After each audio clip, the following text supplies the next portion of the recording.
तो दोस्तों MCU की नई टीवी सीरीज सीक्रेट इन्वेजन अब कंप्लीट हो गई है और इसके सभी एपिसोड्स हमारे सामने आ चुके हैं। मार्वल के शेप शिफ्टर एलियन स्क्रल्स जो कि हमें पहली बार कैप्टन मार्वल मूवी में दिखे थे, उनकी कहानी उस फिल्म में पूरी नहीं हुई थी और वो कहानी इस सीरीज में आगे बढ़ाई गई है। कॉमिक्स की famous story line secret invasion पर बेस्ड ये टीवी शो काफी इंटरेस्टिंग है। अगर आप इसे अच्छी तरह समझना चाहते हैं तो ये वीडियो देखते रहिए। आज मैं सीक्रेट इन्वेजन के सभी एपिसोड्स को शॉर्ट में एक्सप्लेन करूंगा, तो आइए देखते हैं।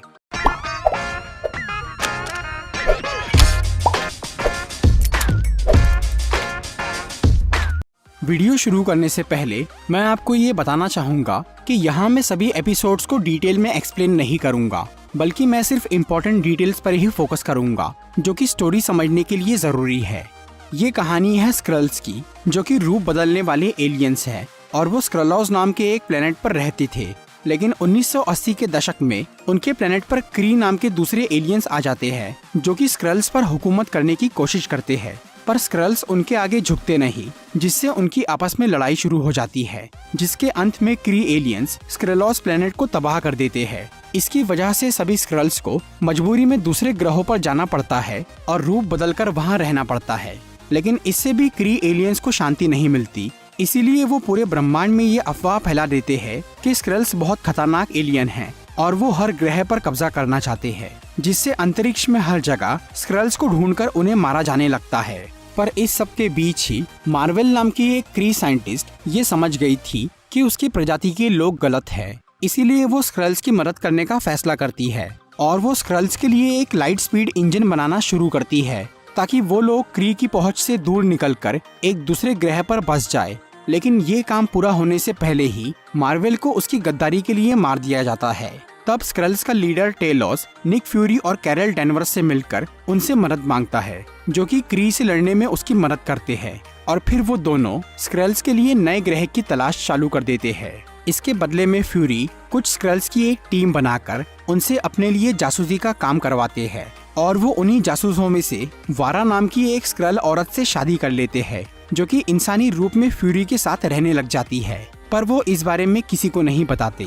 इस तरह से कुछ साल बीत जाते हैं और काफी खोजबीन के बाद फ्यूरी को ये समझ में आ जाता है कि ब्रह्मांड में स्क्रल्स के रहने के लिए कोई प्लेनेट मौजूद नहीं है, क्योंकि क्री की गलत अफवाह की वजह से हर कोई उन्हें बुरा समझ रहा था। लेकिन फ्यूरी ये बात स्क्रल्स को नहीं बताते और वो उनसे अपना जासूसी का काम करवाते रहते हैं। फिर 2018 में थेनोस की स्नैप से यूनिवर्स की आधी पॉपुलेशन धूल बन जाती है, जिसमें निक फ्यूरी भी मारे जाते हैं। इसी दौरान टेलोस पूरी गैलेक्सी में फैले 10 लाख स्क्रल्स को पृथ्वी पर बुला लेता है, क्योंकि वो ये समझ गया था कि निक फ्यूरी उनके लिए दूसरा प्लेनेट नहीं ढूंढ पाए और अब तक ब्रह्मांड में स्क्रल्स के ऊपर खतरा मंडरा रहा था। इसीलिए टेलोस अपने सभी साथियों को पृथ्वी पर बुलाकर उन्हें इंसान के रूप में यहाँ रहने बोल देता है। फिर 2023 में ब्लिप की वजह से सभी लोग वापस जिंदा हो जाते हैं। इसमें निक फ्यूरी भी शामिल थे, लेकिन फ्यूरी के वापस आने के बाद भी टेलोस उन्हें ये नहीं बताता कि उसने सभी स्क्रल्स को यहाँ रहने बुला लिया है। इसके बाद फ्यूरी स्पेस में चले जाते हैं और वो सेबर नाम के एक स्पेस स्टेशन पर काम करने लग जाते हैं।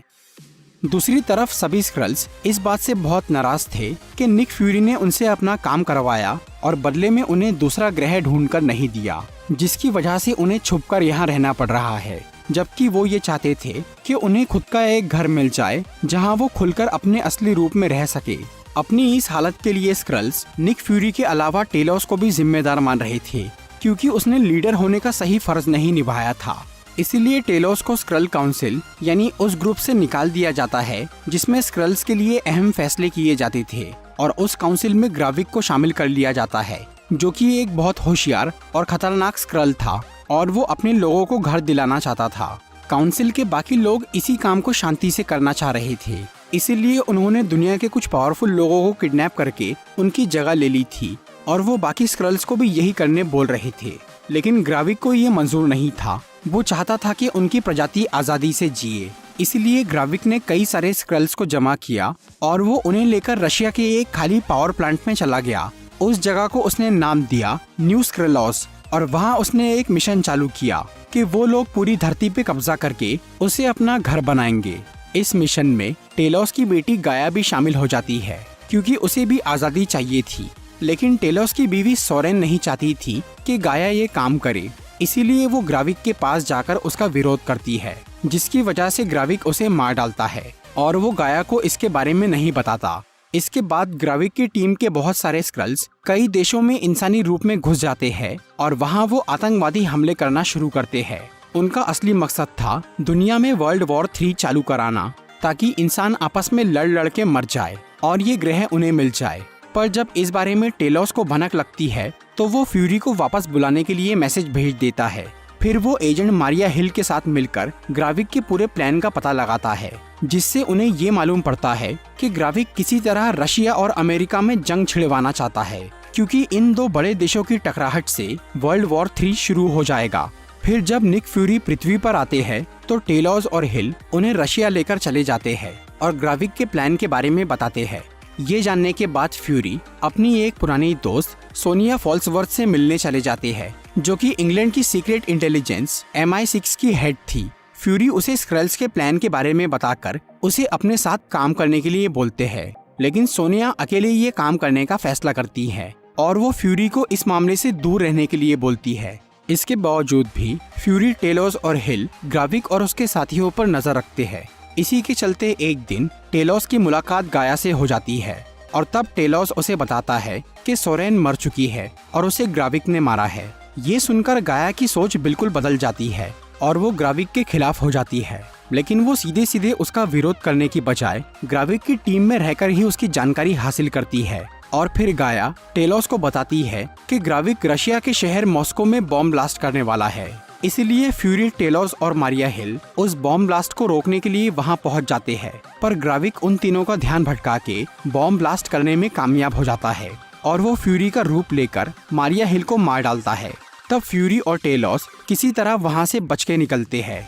फिर टेलोस फ्यूरी को ये बताता है कि उसने 10 लाख स्क्रल्स को यहाँ रहने बुला लिया है और वो चाहता है कि इंसान और स्क्रल्स साथ मिलकर पृथ्वी पर रहे। लेकिन ये सुनकर फ्यूरी को बहुत गुस्सा आता है और वो टेलोस को बोलते हैं कि इंसान कभी भी स्क्रल्स को स्वीकार नहीं करेंगे।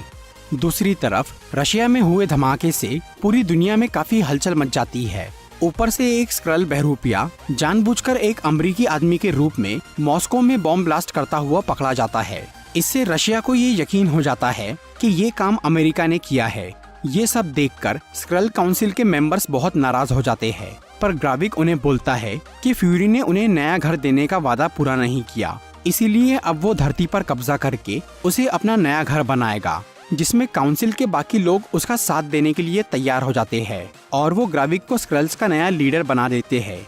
लेकिन उन्हें इस बात की फिक्र थी कि अगर एवेंजर्स वापस आ गए तो ये प्लान फेल हो जाएगा। तब ग्राविक उन्हें बताता है कि उसने एक ऐसी मशीन बना ली है जिसकी मदद से वो सुपर हीरो जैसी शक्तियां हासिल कर सकते हैं और बन सकते हैं सुपर स्क्रल्स, ताकि अगर एवेंजर्स उनके रास्ते में आए तो वो उनसे लड़ सके। ग्राविक ने उस मशीन को खुद पे टेस्ट भी कर लिया था और उसने कुछ पावरफुल लोगों के DNA से खुद को थोड़ा शक्तिशाली बना लिया था। उधर निक फ्यूरी US मिलिट्री के कर्नल रोड्स यानी रोडी से मिलते हैं और वो उसे बोलते हैं कि दुनिया की कई बड़ी जगहों पर स्क्रल्स घुस गए हैं और वो जंग छेड़ना चाहते हैं। पर रोडी उनकी बातों पर ध्यान नहीं देता और वो फ्यूरी को नौकरी से निकाल देता है, ये बोलकर कि उनकी वजह से मारिया हिल मारी गई। लेकिन सच्चाई तो ये थी कि ये आदमी असली कर्नल रोड्स था ही नहीं, बल्कि वो रावा नाम का एक स्क्रल था जो कि ग्राविक के लिए काम कर रहा था। और असली रोडी को स्क्रल्स ने कई सारे लोगों के साथ बेहोशी की हालत में कैद करके रखा था। इसके अलावा फ्यूरी की बीवी वारा भी फिलहाल ग्राविक के लिए काम कर रही थी, जिसपे फ्यूरी को शक हो जाता है। और जब वो अपनी बीवी का फोन ट्रैक करते हैं तो उन्हें ये पता चल जाता है कि रोडी एक स्क्रल है। इसीलिए फ्यूरी नौकरी से निकाले जाने के बावजूद भी अपना काम नहीं छोड़ते। दूसरी तरफ ग्राविक को ये शक हो जाता है कि गाया अपने पिता की मदद कर रही है, इसीलिए वो एक सरकारी एरोप्लेन पे हमला करने का प्लान बनाता है, जिसकी खुफिया बातें वो गाया के सामने करता है। फिर गाया उस हमले की जानकारी टेलोस और फ्यूरी को दे देती है और जब वो दोनों उस हमले को रुकवा देते हैं तो इससे ग्राविक को ये पता चल जाता है कि गाया उसके साथ गद्दारी कर रही है, इसीलिए वो उसे गोली मार देता है। पर गाया उससे मरती नहीं, क्योंकि उसने भी उस सुपर स्क्रल मशीन से खुद को पावरफुल बना लिया था। अब गाया ग्राविक से पूरी तरह अलग हो जाती है और वो अपने पिता के साथ रहने लगती है। इसके अलावा सोनिया फॉल्सवर्थ भी अब ये समझ गई थी कि स्क्रल्स हर जगह फैल गए हैं, इसलिए वो भी फ्यूरी के साथ मिल जाती है। इसी दौरान ग्राविक नकली रोडी यानी रावा के जरिए फ्यूरी की बीवी को ये ऑर्डर देता है कि वो अपने पति को मार दे, लेकिन वारा उसकी बात नहीं मानती, बल्कि वो भी अब ग्राविक की टीम छोड़कर फ्यूरी के साइड आ जाती है। फिर फ्यूरी जाकर रावा से मिलते हैं और उसे बोलते हैं कि अगर उसने उनकी नौकरी वापस नहीं करी तो वो सबको ये बता देंगे कि वो एक स्क्रल है। लेकिन रावा फ्यूरी को उल्टा ब्लैकमेल कर देता है कि अगर उन्होंने उसकी पोल खोली तो वो सबको वो वीडियो दिखा देगा जिसमें फ्यूरी मारिया हिल को मार रहे हैं। ये सुनकर फ्यूरी शांत हो जाते हैं और वहाँ से लौट जाते हैं, पर उन्होंने चुपके से रावा की बॉडी में एक ट्रैकर लगा दिया था, जिससे फ्यूरी और टेलोस को ये पता चल जाता है कि ग्राविक अमेरिका के प्रेसिडेंट पर हमला करने वाला है। इसीलिए वो दोनों प्रेसिडेंट को बचाने में लग जाते हैं। फिर ग्राविक और उसके साथी रशियंस का रूप लेकर प्रेसिडेंट के काफिले पर हमला कर देते हैं। तभी फ्यूरी और टेलोस वहां पहुंचकर दुश्मनों से लड़ना शुरू करते हैं, जिससे प्रेसिडेंट की जान तो बच जाती है, पर ग्राविक टेलोस को मार डालता है। तब फ्यूरी घायल प्रेसिडेंट को बचाकर वहां से निकलते हैं और उन्हें लेकर हॉस्पिटल जाते हैं। इसके बाद रावा हॉस्पिटल आ जाता है और वो फ्यूरी को वहां से हटाने के लिए पूरी दुनिया में मारिया हिल वाली वीडियो वायरल कर देता है, जिससे निक फ्यूरी के खिलाफ वारंट निकल जाता है और उन्हें छुपकर रहना पड़ता है। दूसरी तरफ ग्राविक की टीम के कुछ स्क्रल्स उसके खिलाफ होते जा रहे थे, क्योंकि उन्हें उसके काम करने का तरीका गलत लगने लगा था, पर जो भी ग्राविक का विरोध कर रहा था वो उसे मार डाल रहा था। इस बगावत को देखकर ग्राविक थोड़ा संभल जाता है और फिलहाल वो अपने किसी भी साथी को सुपर स्क्रल नहीं बनाता। लेकिन ग्राविक खुद भी अभी उतना पावरफुल नहीं बना था जितना वो बनना चाहता था। असल में उसे सभी एवेंजर्स के डीएनए चाहिए थे, जो कि निक फ्यूरी के पास थे। कुछ साल पहले जब धरती पर थेनोस और एवेंजर्स की लड़ाई हुई थी, तो उस जंग में सभी सुपर हीरोज और कुछ एलियंस ने अपना खून बहाया था, जो कि लड़ाई के बाद उसी मैदान में फैला हुआ था। इससे फ्यूरी को ये ख्याल आया कि अगर वो खून बुरे लोगों के हाथ लग गया तो वो उसका गलत इस्तेमाल करेंगे। इसीलिए उन्होंने स्क्रल्स की एक टीम को भेजकर वो ब्लड सैंपल वहां से हटवा लिया था। जिन स्क्रल्स को वो डीएनए कलेक्ट करने भेजा गया था, उनका लीडर था ग्राविक, जिसके दिमाग में उसी दिन ये आइडिया आ गया था कि वो सुपर हीरो का डीएनए यूज करके खुद भी पावरफुल बन सकता है। इसी वजह से उसने बाद में सुपर स्क्रल मशीन बनाई, पर ग्राविक को जो डीएनए चाहिए थे वो उसे नहीं मिल पाए। इसीलिए उसने दूसरे कुछ लोगों का डीएनए ले लिया और जो खास सुपर हीरोज और एलियंस का डीएनए था, जिसे हार्वेस्ट भी कहा जाता है, उसे निक फ्यूरी ने छुपा के रखा था, जिसे ग्राविक आज तक ढूंढ रहा था और उसका मानना था कि वो बिना हार्वेस्ट के पृथ्वी नहीं जीत सकता। इसीलिए उसे हासिल करने के लिए ग्राविक एक चाल चलता है। वो रावा से प्रेसिडेंट को ये बुलवाता है कि उन पर जो हमला हुआ था उसमें रशियंस के साथ स्क्रल एलियंस का भी हाथ है और वो स्क्रल्स रशिया के एक पावर प्लांट में रह रहे हैं। इस तरह से रावा प्रेसिडेंट को न्यू स्क्रलोस पे बॉम्ब गिराने के लिए राजी कर लेता है। ऐसा करने के पीछे ग्राविक का मकसद था फ्यूरी को ब्लैकमेल करना। वो जानता था कि फ्यूरी ना तो वर्ल्ड वॉर 3 चाहेंगे और ना ही न्यू स्क्रलोस में मौजूद इंसान और स्क्रल्स की मौत। जब यूएस के प्रेसिडेंट रशिया पे हमला करने के लिए तैयार हो जाते हैं, तब ग्राविक फ्यूरी को बोलता है कि अगर उन्होंने उसे हार्वेस्ट नहीं दिया तो अमेरिका रशिया पे बॉम्ब गिरा देगा। तो ये सुनकर फ्यूरी ग्राविक को वो डीएनए देने के लिए तैयार हो जाते हैं, इस उम्मीद में कि ग्राविक उसे लेकर सभी स्क्रल्स के साथ यहाँ से चला जाएगा। फिर फ्यूरी सोनिया के साथ फिनलैंड जाते हैं, क्योंकि वहाँ उन्होंने एक सीक्रेट जगह पर हार्वेस्ट को छुपा के रखा था। फ्यूरी उसे वहाँ से निकाल लेते हैं और फिर वो रशिया में न्यू स्क्रलोस पहुँच जाते हैं, जहाँ ग्राविक उनका इंतजार कर रहा था। वहाँ फ्यूरी उसे हार्वेस्ट देकर बोलते हैं कि वो अपने सभी साथियों के साथ यहाँ से निकल जाए, लेकिन ग्राविक अपना वादा तोड़ देता है। वो हार्वेस्ट लेकर भी पृथ्वी पर कब्जा करने की बात करता है। फिर वो सुपर स्क्रल मशीन में वो डीएनए डालकर उसकी पावर्स एब्जॉर्ब कर लेता है और फ्यूरी पर जानलेवा हमला करता है। लेकिन वहाँ पर असली निक फ्यूरी नहीं थे, बल्कि उनके रूप में गाया वहाँ आई थी। फ्यूरी को पहले से ही ये अंदाजा था कि ग्राविक अपनी बात से मुकर सकता है, इसलिए उन्होंने अपनी जगह गाया को हार्वेस्ट लेकर भेजा था, ताकि अगर कुछ गड़बड़ भी हो तो वो उसे संभाल सके। और असली फ्यूरी सोनिया के साथ प्रेसिडेंट से मिलने हॉस्पिटल गए थे। उधर गाया भी अब ग्राविक जितनी शक्तिशाली बन गई थी, क्योंकि ग्राविक ने जब उस मशीन में हार्वेस्ट डालकर उसे ऑन किया था, तब गाया भी वहीं मौजूद थी। इसीलिए उसके पास भी सभी एवेंजर्स और कई सारी एलियन की पावर्स आ गई थी। फिर गाया ग्राविक से लड़ना शुरू करती है और उन दोनों में बहुत देर तक काफी खतरनाक लड़ाई होती है, पर अंत में गाया कैप्टन मार्वल की पावर का इस्तेमाल करके ग्राविक को मार डालती है। दूसरी तरफ फ्यूरी और सोनिया प्रेसिडेंट के पास जाकर उन्हें बताते हैं कि उनके सामने जो रोडी है वो एक स्क्रल है जिसने उन्हें बहकाया है और असली कर्नल रोड्स और कई सारे इंसान रशिया के स्क्रलॉज में कैद है, इसीलिए उन्हें वो हमला रोकना होगा। लेकिन प्रेसिडेंट को उनकी बातों पर भरोसा नहीं आता। पर जब फ्यूरी रावा को मारते हैं तो उसका असली रूप देखकर प्रेसिडेंट सब समझ जाते हैं और वो रशिया पे हमला करना रोक देते हैं। उधर गाया असली रोडी और सभी कैद इंसानों को छुड़वा लेती है। इस सब के बाद पूरी दुनिया में ये खबर फैल जाती है कि यहाँ इंसानों के बीच लाखों स्क्रल्स रह रहे हैं। इसके साथ ही यूएस के प्रेसिडेंट ये अनाउंसमेंट कर देते हैं कि अब वो किसी भी एलियन को धरती पर रहने नहीं देंगे और अगर उन्हें यहाँ कोई एलियन दिखा तो वो उसे मार देंगे। इन सब बातों से दुनिया में बहुत हंगामा हो जाता है और कई लोग एक दूसरे को स्क्रल समझकर मारने लगते हैं और स्क्रल्स भी इंसानों के दुश्मन हो जाते हैं। इस जंग के माहौल को शांत करने के लिए सोनिया फॉल्सवर्थ गाया से मिलती है और वो गाया के साथ पार्टनरशिप कर लेती है ताकि वो दोनों मिलकर इंसान और स्क्रल्स की लड़ाई रोक सके और पृथ्वी की रक्षा कर सके।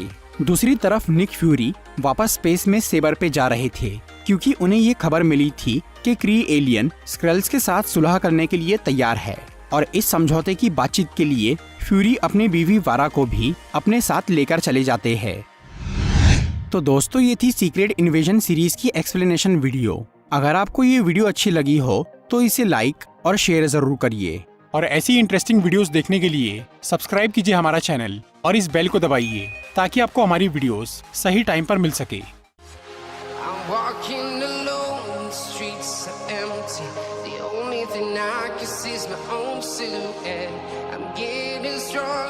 Step by step, the clock is ticking, but there's no time for me.